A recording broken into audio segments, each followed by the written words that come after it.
The first letter arrived in a crisp, white envelope stamped with the HOA's logo, slipped under the wrought iron gate of my family ranch. I opened it on the porch, sunlight spilling across weathered wood that had seen 6 generations of my bloodline. At first, I thought it was some mistake. Notice of violation. It read, failure to comply with HOA landscaping standards. Fine, $500. I laughed bitterly. Landscaping standards. This land was 150 years old. Older than the HOA itself. Older than the entire suburb that had sprawled around it like an uninvited guest. But then came the second letter. Harsher. Accusing me of endangering community aesthetics with my cattle. Threatening legal action if I didn't remove them.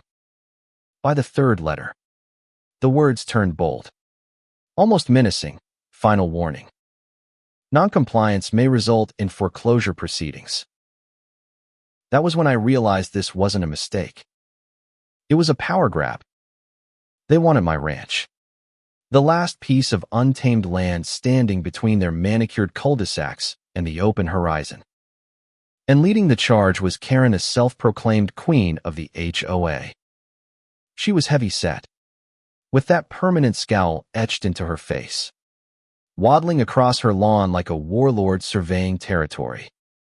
She strutted up to my gate one afternoon, clutching a clipboard as though it gave her divine authority.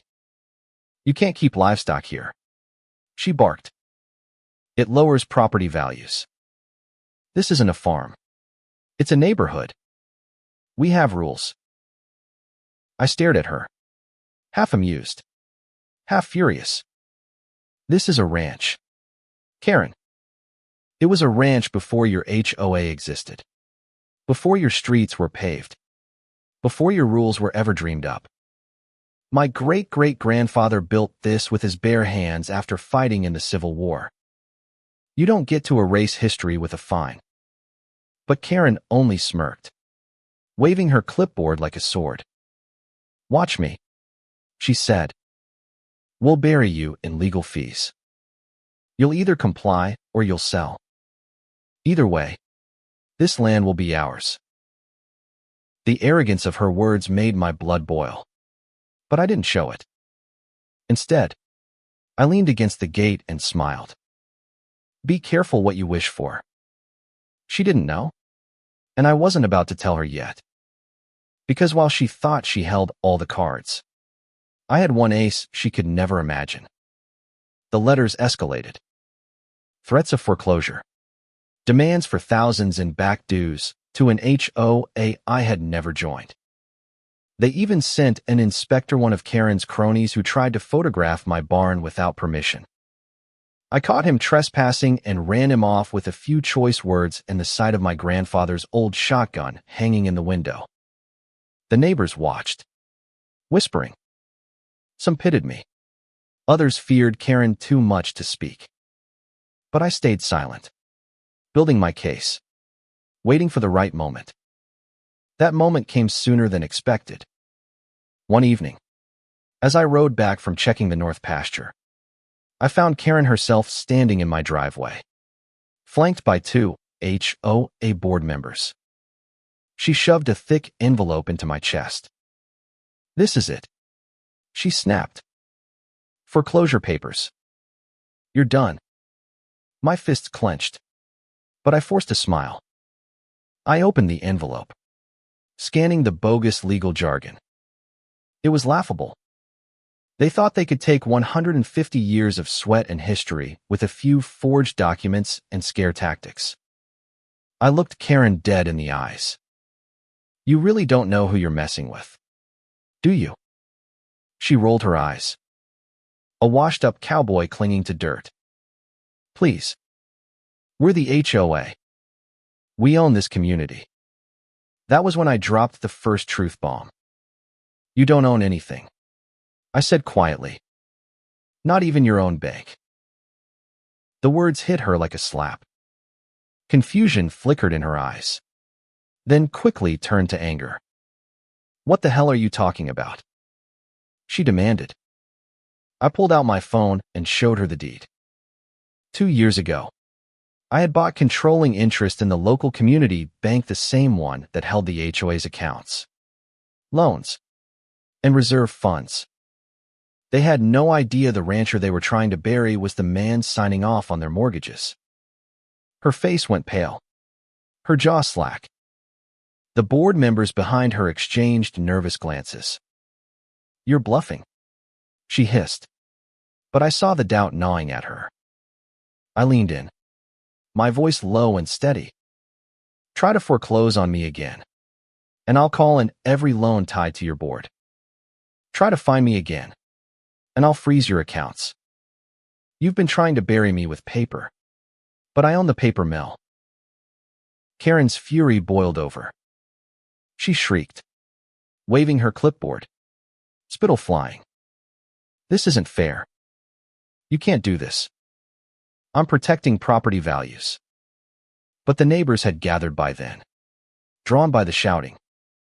They listened as I laid out the truth, as I reminded everyone of the history of this ranch, of the dirty tricks the HOA had pulled, of the lies they had spread.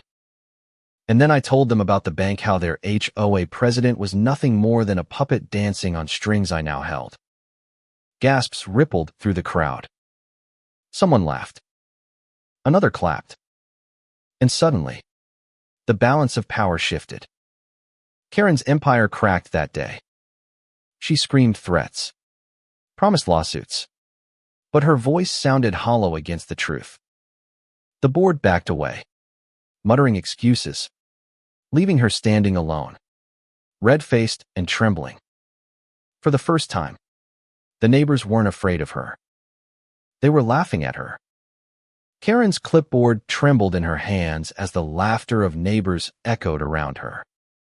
For years, her shrill voice had been enough to silence everyone. But now it was powerless, drowned out by the sound of truth breaking free. She shouted, "Don't listen to him. He's lying. This is manipulation." But even her most loyal cronies had already stepped back, eyes wide with the dawning realization that their queen wasn't invincible. The next morning, I drove into town and walked straight into the bank with my hat tipped low. The staff greeted me warmly, the manager nodding with respect. It wasn't a secret there I was the majority shareholder, the man who'd saved the place from collapse during the last recession. I asked them to prepare a formal notice for the HOA, effective immediately.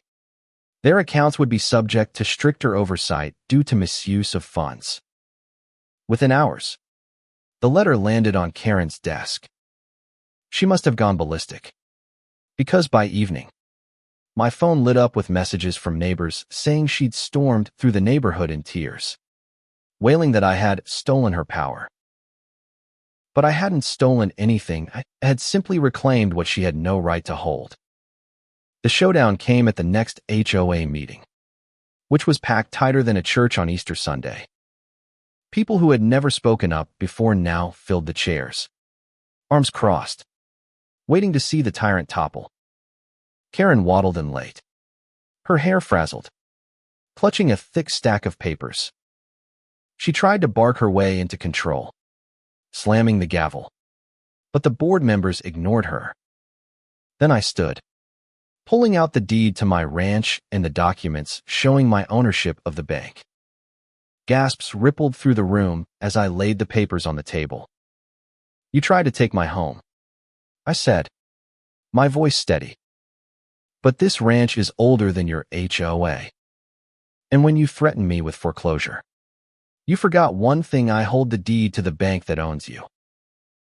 Karen's face went crimson, her voice cracking as she screeched, "This is a scam. He's lying to all of you. He forged those papers." But the board president cleared his throat, adjusting his glasses.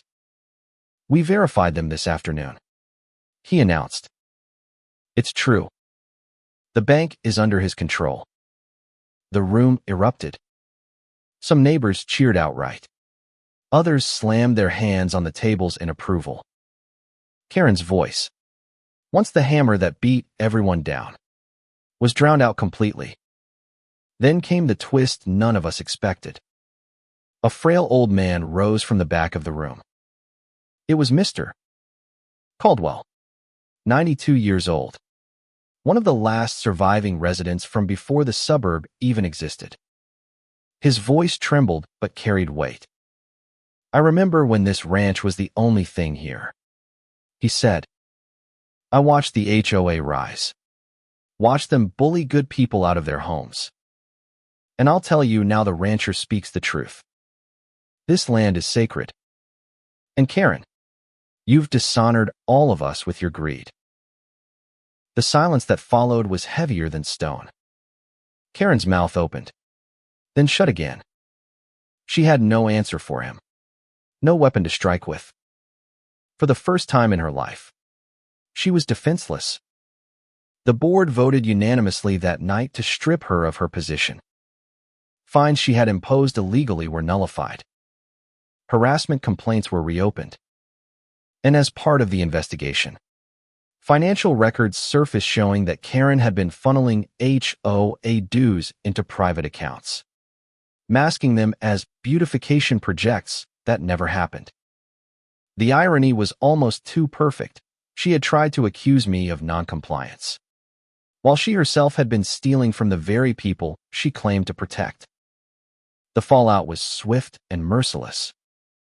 The local paper ran a headline the next morning: HOA president exposed by rancher who owns their bank. Her face, red and twisted from the meeting, stared out from every front porch. The story went viral, shared online with captions like "Karen meets her match" and "Bank beats HOA bully." Strangers from other states sent messages of support, telling me how they wished someone like me had stood up in their neighborhoods. Karen, meanwhile, became a ghost of her former self. She could no longer walk down the street without hearing whispers, laughter, or the pointed phrase, "Didn't know he owned your bank." Huh. She tried to rally, to shout her innocence. But every time she opened her mouth, someone reminded her of the stolen funds or the foreclosure papers she had waved at me. The queen of the cul-de-sac had become the punchline of every barbecue. The ranch thrived. Without HOA harassment, I poured my energy into restoring it, rebuilding the barn, planting new crops, and opening the gates for community events. Neighbors who once hid behind curtains now brought their kids to see the cattle, to ride horses, to taste food grown on land with roots deeper than Karen's greed could ever reach. The ranch became more than my legacy. It became a sanctuary for everyone tired of being told how to live. And every time I saw a child laugh in the pasture or an old neighbor smile by the fire pit, I thought back to Karen's face the moment I told her the truth. The way her jaw dropped, the way her certainty crumbled into fear. She had built her empire on intimidation, but in the end, it collapsed under the weight of its own arrogance. The last I heard of Karen, she was working part-time at a strip mall office, sorting papers in a back room. No power, no clipboard, no army of enforcers at her side. Just another woman who had flown too close to the sun and been burned by her own fire. The ranch stands tall. The bank is steady. And the neighborhood is free. And me, I ride out every morning with the sun rising over the hills, the land breathing beneath my boots, knowing that history cannot be erased by bullies with paper fines. So tell me, was I right to hold back my card until the very end? Or should I have crushed her the moment she tried to foreclose on my ranch? What do you think was the moment her power truly broke?